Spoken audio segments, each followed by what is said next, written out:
好啦，而家今日我哋做呢個桂花炒瑤柱，咁我哋而家開始。咁啲蛋咧，我哋俾少少鹽落去先，俾少少糖，咁就打勻佢先。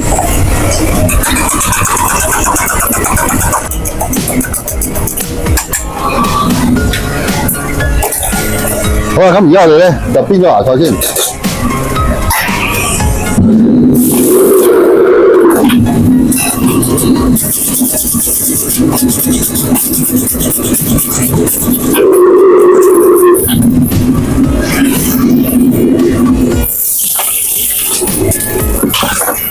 好啦，煎完鑊，好啦，而家落咗芽菜，我哋先睇佢，俾少少鹽落去，少少水，輕邊佢就可以起㗎啦。個窿疏水。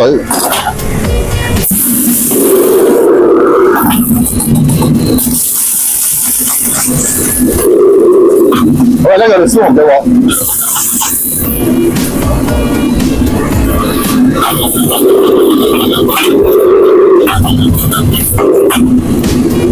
跟住俾啲油啷一啷佢。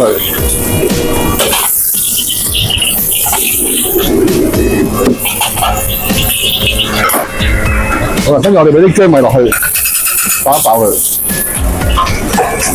然之後落埋啲雞蛋。呢個時候咧，我哋唔好開火喎，如果唔係咧就會黐埋一嚿啦。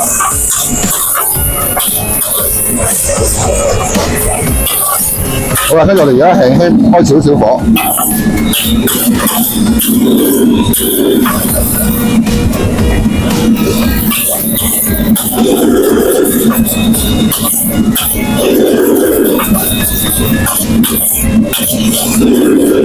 呢個時候一定要係細火嘅，唔可以開大火啊！如果唔係咧，佢就會熟過頭，我哋就炒唔到桂花㗎啦。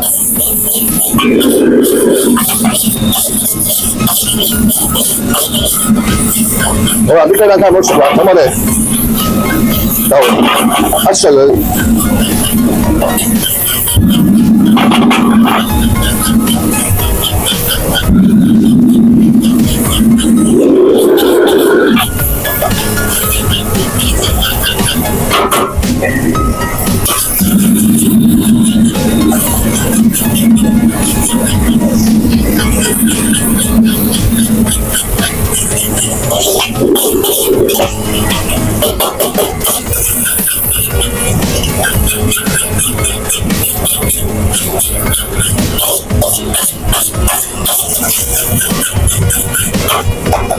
咁我哋唔可以炒太碎嘅，如果唔係咧就冇口感噶啦。好啦，咁而家加埋啲芽菜落去，加埋啲瑤柱落去，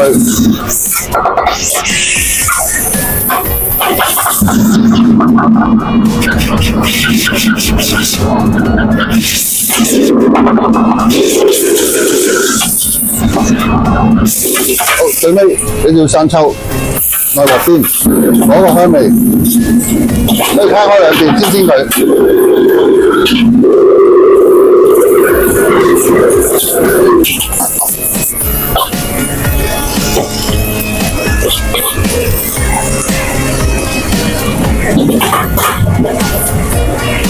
好啦，最尾我哋俾埋啲腰果碎。